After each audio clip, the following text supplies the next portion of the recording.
Di dalam dunia kerja, salah satu unit kompetensi yang harus dipahami oleh seorang desainer grafis muda adalah menerapkan desain brief. Tapi sebelum kita membahas tentang apa itu unit kompetensi menerapkan desain brief, kita harus tahu dulu apa itu desain brief. Desain brief pada dasarnya adalah sebuah rincian dalam bentuk dokumen. Ya, dokumen ini dibuat secara sistematis dan terinci oleh desainer bekerja sama dengan pihak ketiga atau pemberi kerja.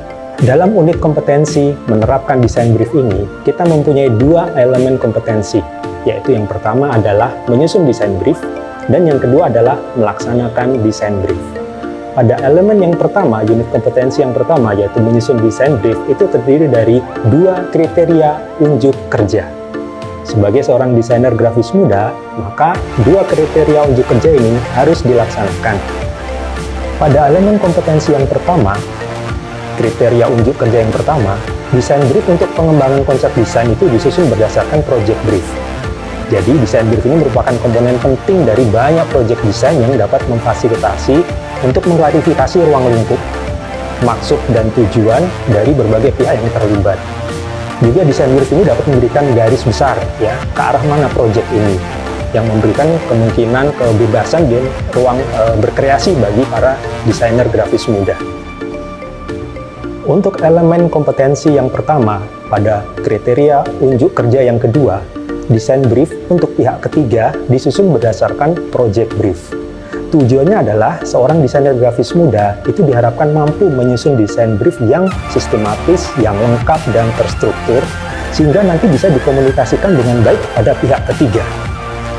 Seorang desainer grafis muda diharapkan mampu menyusun setiap desain brief yang diterimanya, baik untuk pengembangan konsep desain dia maupun untuk pihak ketiga, sehingga nanti desain brief tersebut bisa dipahami dan dimengerti oleh tim kerja dari pihak ketiga.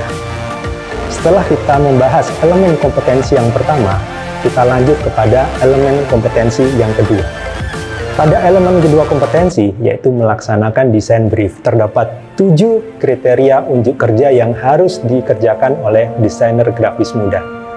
Apa saja 7 kriteria unjuk kerja tersebut? Ini dia.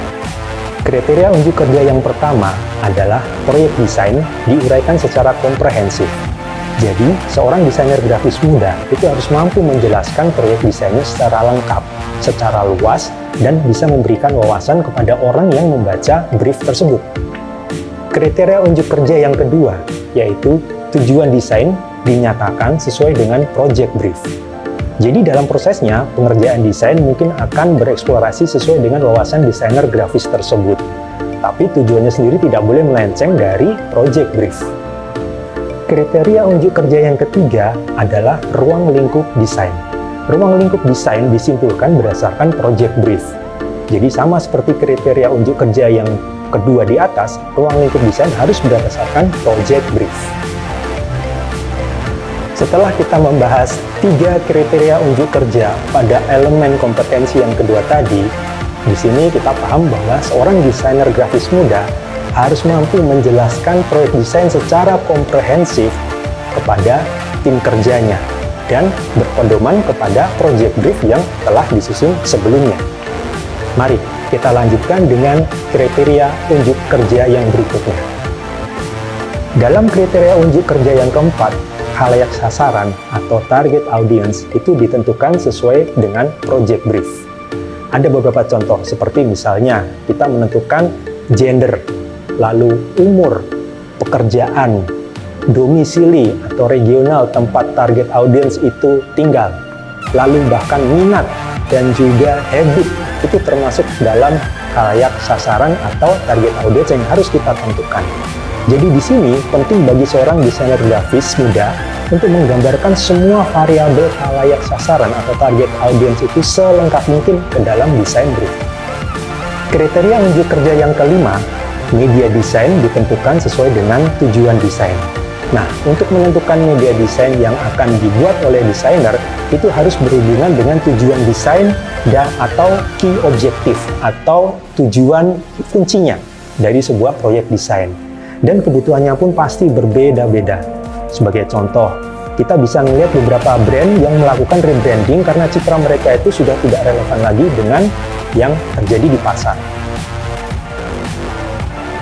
Dari kriteria unjuk kerja yang keempat dan kelima tadi, kita bisa tahu bahwa seorang desainer grafis muda itu harus mempunyai pemahaman dan pengetahuan kemana hasil karya tersebut akan ditujukan, dan juga harus mengetahui khalayak sasaran atau target audiens dari karya desain tersebut. Mari kita lanjut kepada kriteria unjuk kerja yang keenam dan ketujuh. Kriteria unjuk kerja yang keenam yaitu terkait dengan durasi pengerjaan. Jadi, durasi pengerjaan desain dilaksanakan harus sesuai dengan jadwal, dengan mengikuti jadwal kerja yang sudah disepakati bersama di dalam project brief. Jadi, seorang desainer grafis diharapkan mampu bekerja sama dalam membagi tugas dan tidak melewati tenggang waktu yang sudah disepakati bersama. Kriteria unjuk kerja yang ketujuh atau yang terakhir pada elemen kompetensi yang kedua ini yaitu terkait dengan pembagian tugas dan tanggung jawab. Jadi, pembagian tugas dan tanggung jawab ini dikerjakan sesuai dengan project design.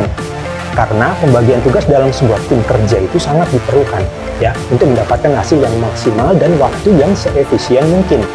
Untuk itu pembagian tugas dibagi berdasarkan kemampuan setiap anggota tim desain, yaitu setiap orang, setiap bidang, baik kecepatan waktunya maupun keahlian kompetensi dari anggota tim tersebut. Kesimpulan dari unit kompetensi menerapkan desain brief ini adalah seorang desainer grafis muda jika ingin menekuni profesi desainer grafis muda harus memahami unit kompetensi ini, menerapkan desain brief yang terdiri dari dua elemen kompetensi, yaitu menyusun desain brief dan melaksanakan desain brief beserta kriteria unjuk kerja di dalamnya. Pada video selanjutnya, kita akan membahas unit kompetensi yang lain yang harus dipahami oleh desainer grafis muda.